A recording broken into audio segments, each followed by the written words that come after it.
السلام علیکم ورحمۃ اللہ وبرکاتہ۔ محترم بھائی کا سوال ہے جی،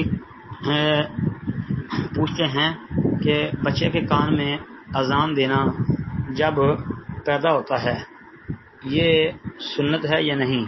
محترم بھائی، بچے کی پیدائش جب ہوتی ہے اس وقت بچے کے دائیں کان میں جو اذان پڑھی جاتی ہے یہ تو ثابت نہیں ہے۔ یہ روایت سنن نبی داود کے اندر، سنن ترمذی کے اندر اور کئی کتابوں میں موجود ہے۔ ابو داود میں 5105، ترمذی میں 1516 نمبر، مصنف عبدالرزاق کے اندر بھی 7986، اس کے علاوہ مستدرک حاکم، سنن کبری بہقی، مسند احمد اور کئی کتابوں میں آتی ہے، اور یہ ہر جگہ ہی ابو رافع کی بیان کردہ روایت ہے، اور اس کی سند کے اندر عاصم بن عبید اللہ وہ ضعیف الحدیث راوی ہے۔ اس پر ائمہ محدثین نے شدید جرح کی ہے، لہذا یہ روایت پایا ثبوت کو نہیں پہنچتی۔ امام بخاری رحمۃ اللہ علیہ نے عاصم بن عبید اللہ پر شدید جرح کی ہے، وہ اس کو منکر الحدیث قرار دیتے تھے، اور امام بخاری رحمہ اللہ کا مشہور و معروف قول لسان المیزان کے اندر، میزان الاعتدال کے اندر اور قواعد علوم الحدیث اور کئی کتابوں کے اندر موجود ہے۔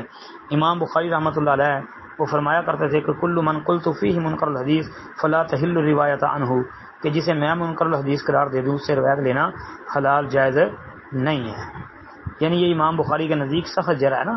پھر حافظ ابن حجر اسقلانی رحمۃ اللہ علیہ نے التلخیص الخبیر کے اندر یہ لکھا ہے کہ نو مولود کے کان میں اذان والی روایت یہ ضعیف ہے، اس کا دار و مدار عاصم بن عبید اللہ پر ہے، اور عاصم بن عبید اللہ ضعیف راوی ہے۔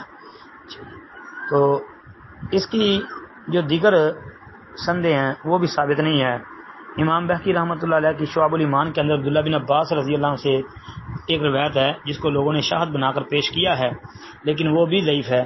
پھر اس کے علاوہ مسند ابی یعلا کے اندر 6780 نمبر پر، اور اسی طرح ابن سنی کی عمل الیوم واللیلہ اس میں 623 نمبر پر جو روایت ہے وہ بھی ضعیف ہے، ثابت نہیں ہے۔ اس میں بھی کئی علتیں ہیں جن میں مرکزی علتیں، ویسے تو میں نے اس روایت پر مفصل جرح پہلے کی ہوئی ہے، تحقیق پیش کی ہے، تو اس میں جو بڑی مرکزی علتیں ہیں وہ دو یاد رکھ لیں، یہ یحییٰ بن علاء الرازی البجلی اور مروان بن سالم، یہ دونوں استاد شاگرد ہیں، یحییٰ اور اس کا شیخ مروان بن سالم، یہ دونوں ہی حدیث وضع کرتے تھے، دونوں پر ائمہ محدثین نے جرح کی ہے، یہ موضوع ہے جی، من گڑھت ہے۔ اور مسند ابی یعلا والی روایت کے اندر دائیں کان میں اذان اور بائیں کان میں اقامت کا ذکر ہے۔ اذان اور اقامت والی روایت بالاتفاق موضوع من گڑھت ہے، جو صرف اذان والی ہے وہ ضعیف ہے۔ السلام علیکم ورحمۃ اللہ۔